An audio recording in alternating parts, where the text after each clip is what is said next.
আসসালামু আলাইকুম, স্বাগতম ওয়ান ইজি ইংলিশ ইউটিউব চ্যানেলের পক্ষ থেকে।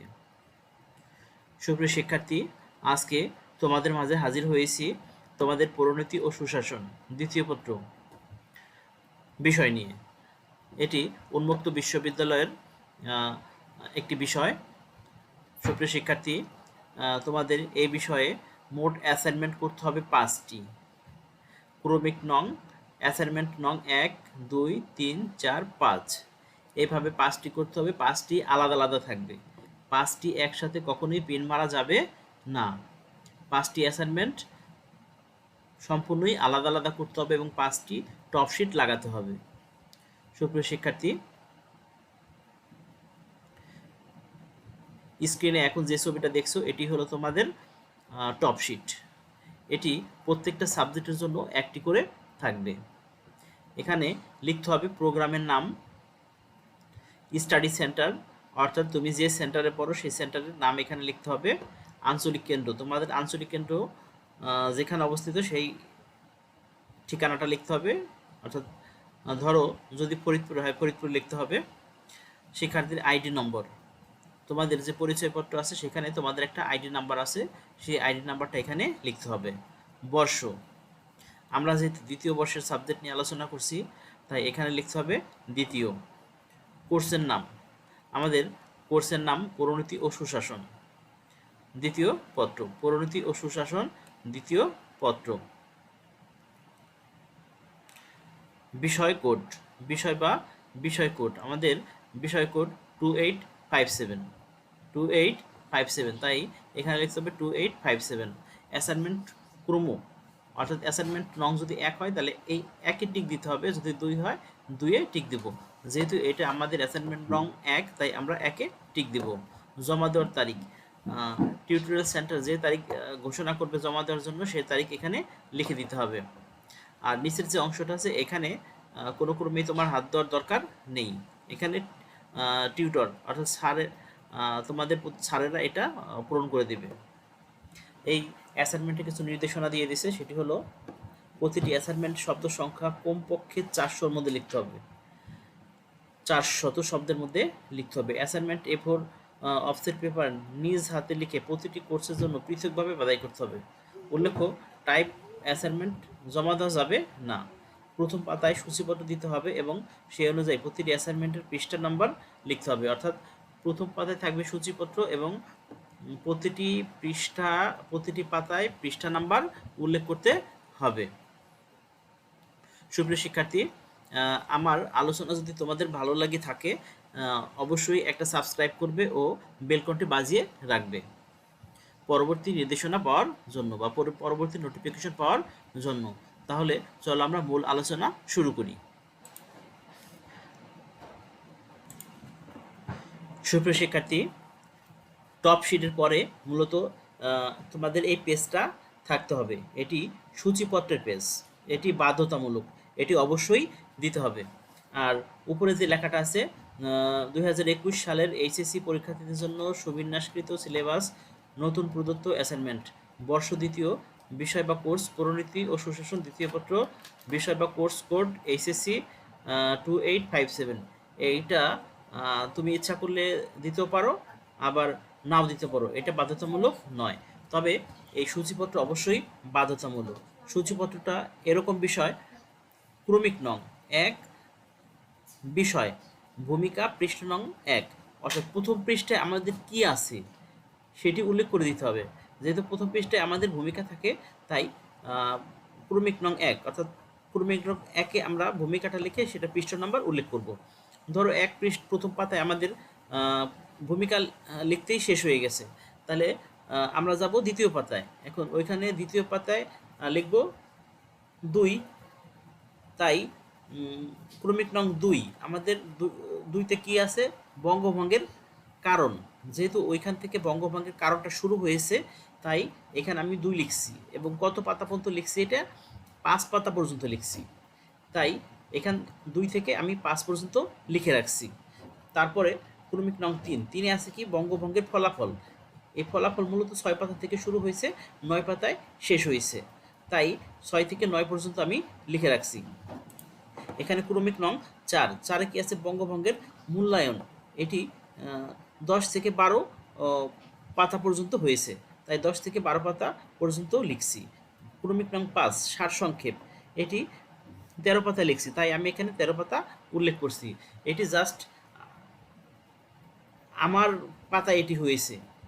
এখন তোমাদের লেখার সময় তোমাদের যার যে পাতায় যায় ঠিক সেইভাবে লিখবে। এটি জাস্ট একটা ধারণা স্বরূপ আমি এখানে লিখেছি।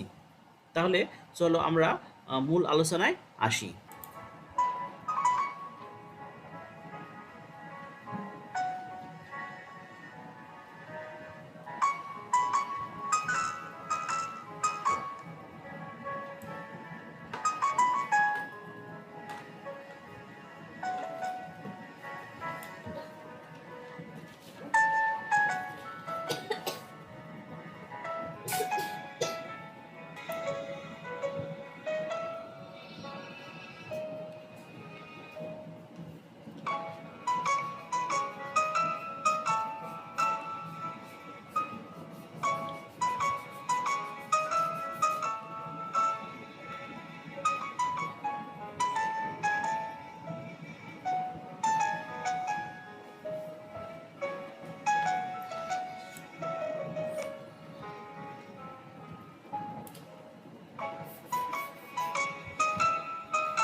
সুপ্রিয় শিক্ষার্থী, এটি ছিল আজকের আলোচনা।